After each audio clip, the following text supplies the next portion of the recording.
जय हिंद बच्चों। मैं हूं रवि कुशवाहा, कुशवाहा बायोलॉजी डाल्टनगंज से आप सभी को अपने यूट्यूब चैनल कुशवाहा बायोलॉजी में स्वागत करता हूं। आज हम लोग 12th क्लास के chapter number 4 principle of inheritance and variation वंशानुगति एवं विविधता के सिद्धांत, इस चैप्टर का एक महत्वपूर्ण टॉपिक पढ़ने वाले हैं। इस टॉपिक का नाम है अपूर्ण प्रभाविता का सिद्धांत, law of incomplete dominance. Mendel के द्वारा जो सिद्धांत दिए गए थे, उस सिद्धांत में कुछ कमियां थी। उसी कमियों को सुधार करके उनके 3 शिष्य कोरेंस, डिवरिस एंड टेस्मार्क के द्वारा इन 2 सिद्धांतों को इंट्रोड्यूस किया गया, जिसमें से एक सिद्धांत अभी हम लोग पढ़ने वाले हैं। इसका नाम है अपूर्ण प्रभाविता का सिद्धांत, अर्थात लॉ ऑफ इनकम्प्लीट डोमिनेंस।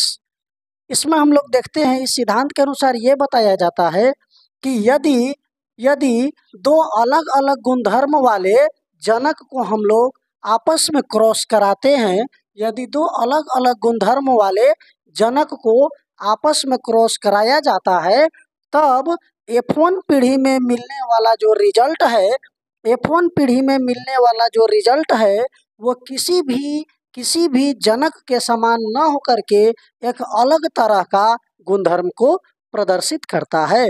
यहाँ पर हम लोग यही देखने का प्रयास कर रहे हैं। इस क्रॉस के द्वारा हम लोग यही समझेंगे, जैसे कि लाल और सफ़ेद पुष्प वाले पौधे को जब हम लोग क्रॉस करवाते हैं, लाल पुष्प को हम लोग यहाँ पर कैपिटल R से लिखे हुए हैं। चूँकि गुणसूत्र जो है, एलील जो है, यहाँ पर पेयर में लिखा हुआ है, गुणसूत्र पेयर में होते हैं, इसलिए पेयर में रहेगा।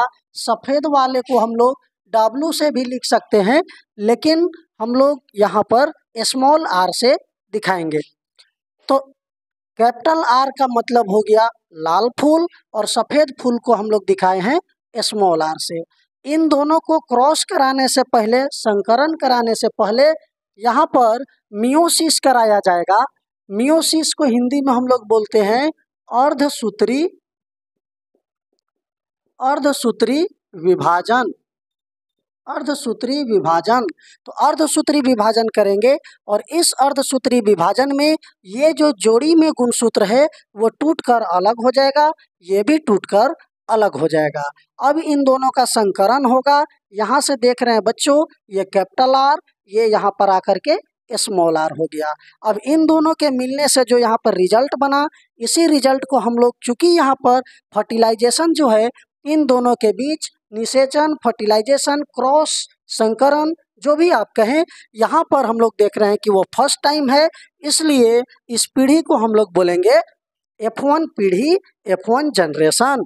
और इसमें बनने वाला जो रिजल्ट है, इसमें बनने वाला जो यहाँ पर परिणाम है, वो देखने को मिल रहा है कि ये 50% जो प्रॉपर्टीज है वो लाल से मिलेगा, और 50% गुलाबी, 50% लाल और 50% सफ़ेद, दोनों के मिलने से जो बनने वाला यहाँ पर रिजल्ट है, वो दोनों का गुणधर्म को एक में मिक्स करके और किसी के भी गुणधर्म को प्रदर्शित नहीं करेगा, और लाल और सफ़ेद मिलकर के जो यहाँ पर नेक्स्ट पीढ़ी, अगला पीढ़ी का निर्माण करेगा, वो है गुलाबी पुष्प का पौधा। अब ये जो F1 पीढ़ी आया, F1 पीढ़ी को हम लोग यहाँ पर देख रहे हैं कि F1 पीढ़ी में सभी रिजल्ट गुलाबी होंगे। अब इसका जब हम लोग सेल्फिंग कराते हैं, इसका जब हम लोग पन्नेट स्क्वायर में सेल्फिंग कराते हैं, तो सेल्फिंग कराने का यहाँ पर जो तरीका है वो देख लेते हैं। ये पन्नेट स्क्वायर है बच्चों, इस तरह का स्क्वायर शेप में पन्नेट स्क्वायर होता है, और इस पन्नेट स्क्वायर में हम लोग यहाँ पर देखेंगे कि ये इस तरह से क्रॉस कराया जाता है। ये जो अभी हमने ये इस तरह का साइन लिखा, ये होता है नर, और उसके बाद इस तरह से जो अभी हमने लिखा, ये है नर, और इस तरह से होता है मादा का साइन। तो इस तरह से हम यहाँ पर मादा का साइन दिखा दिए, और यहाँ पर नर का साइन दिखा दिए। अब यहाँ पर हम लोग देखेंगे कि ये जो रिजल्ट मिला, इसी रिजल्ट को आपस में संकरण करवाएंगे, क्रॉस करवाएंगे। तो इस तरह से यहाँ पर भी सेल्फिंग करने से पहले इसका मियोसिस होगा, अर्धसूत्री विभाजन। तो इस तरह से यहाँ पर बन करके तैयार हो जाएगा। इस तरह से यही चीज यहाँ पर दिखाया हुआ है। ये जो बना वो यहाँ पर भी इस सिद्धांत के द्वारा ये जो अपूर्ण प्रभाविता का सिद्धांत है, इससे हम लोगों को ये पता चलता है कि यहाँ पर F1 पीढ़ी में ये जो दो जनक का हम लोग क्रॉस कराए हुए थे, यहाँ पर होमोजाइगस रेड और होमोजाइगस वाइट, मतलब कि समयुग्मी लाल और समयुग्मी सफेद के बीच में जो हम लोग क्रॉस कराए, उसका जो रिजल्ट हमको F1 पीढ़ी में देखने को मिला है बच्चों, ये ना तो पेरेंट 1 की तरह है और ना ही पेरेंट 2 की तरह है। दो में से किसी भी पेरेंट के समान नहीं है। ये अलग तरह का रिजल्ट हमको मिला। ना ये रिजल्ट सफेद है और ना ही ये F1 पीढ़ी का रिजल्ट लाल है। दो में से किसी भी के समान नहीं है, ये गुलाबी कलर का मिला। अर्थात हम लोग कह सकते हैं कि कुछ कंडीशन में F1 पीढ़ी का जो परिणाम है वो दो में से किसी के भी समान नहीं होता है, किसी के भी समान पूर्ण रूप से नहीं होता है, कंप्लीट रूप से किसी के जैसा नहीं होता है।